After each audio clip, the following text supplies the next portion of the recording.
Torej, če govorimo in razpravljamo o pojmu kultura, jaz bi ga nekako v tem izhodiščnem razmišljanju videl v treh razsežnostih. Kultura kot umika, kultura kot umetniška ustvarjalnost in politična kultura, o kateri je že dr. Zver tudi govoril. Zdaj, če začnemo malo aktualno, po vseh polemikah in debatah po zadnji proslavi, ko človek razmišlja, kaj je bilo narobe in kako bi bilo morda prav narediti, mi je prišla ena ideja, ki je delno bila tudi v tej proslavi navzoča, namreč organizator, vlada, bi morala najprej objaviti vse plače in prispevke, ki jih država da kulturnikom.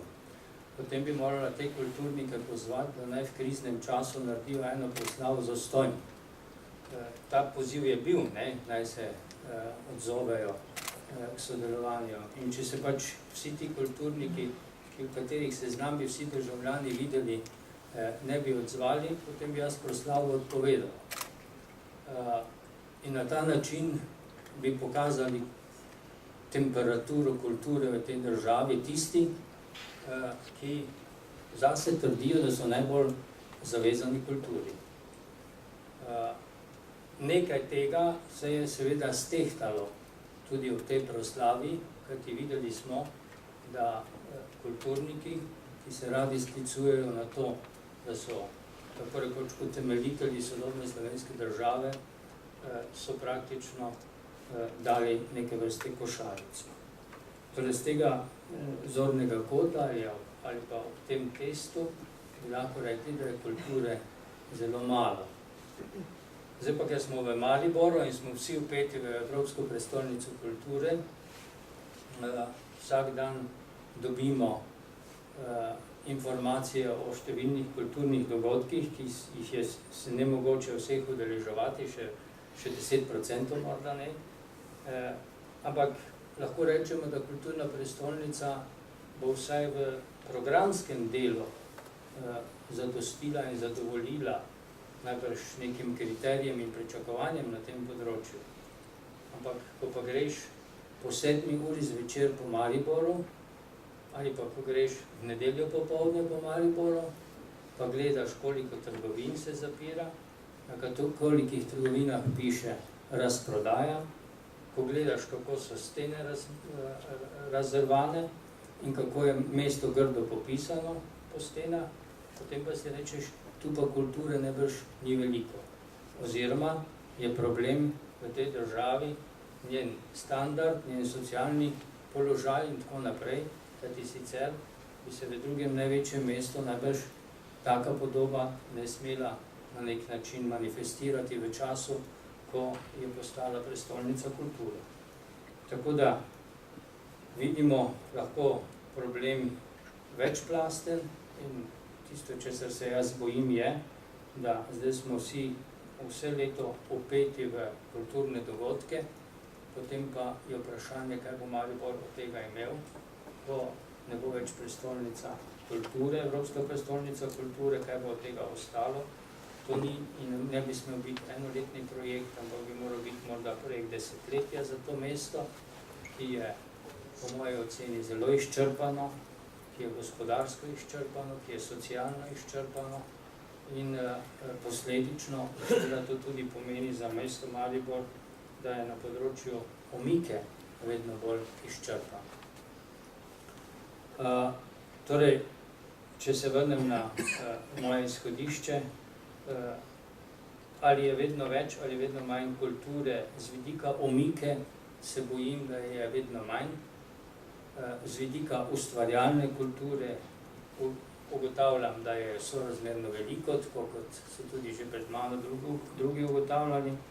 Kar pa zadeva politično kulturo, pa sem rekel, če bomo danes govorili o kulturi v navzočnosti bodočega predsednika države, potem je treba malo pogledati v ustavo.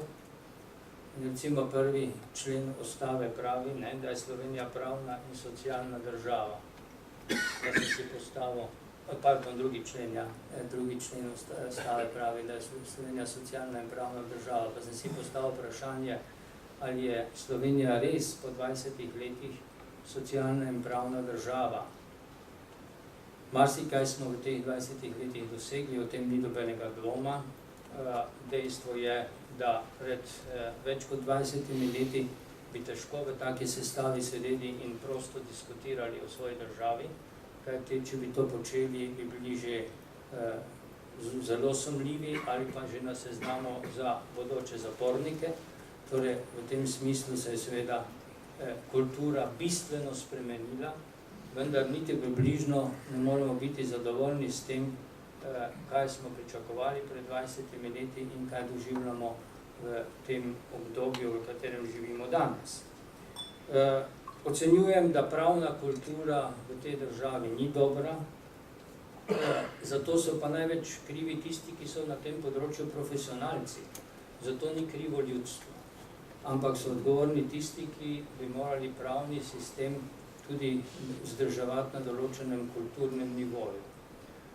Vendar tu imamo velike probleme in veliko težavo v tem, kar se reče paradigmi, v temeljnem izhodišču. In ker smo mešali na nek način stari pravni red, ki smo ga dedovali iz totalitarnega sistema, z novim pravnim redom, ki so nam ga do določene mere dejansko oktroirali iz Brusla, do določene mere smo ga sami ustvarjali, je v tej mešanci, v tem konglomeratu nastalo veliko vrzeli, ki so jih tisti, ki so se navzeli balkanske kulture z nadžise, s pridom izkoristili in rezultat tega imamo danes, ko vidimo, da se je Slovenija razslojila, zelo močno razslojila na tiste, ki so si državo prigrabili in nagrabili tudi dovolj materialnih sredstev in na drugi strani recimo velikega števila ljudi, ki so na robu preživetja.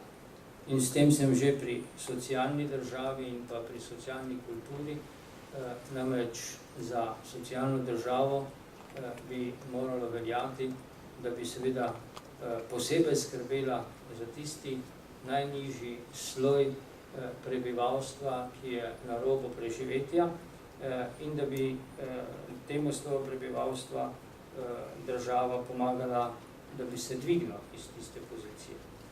Naj ilustriram s primerom neke družine iz Notranjske, ki sem ga doživel minuli vikend.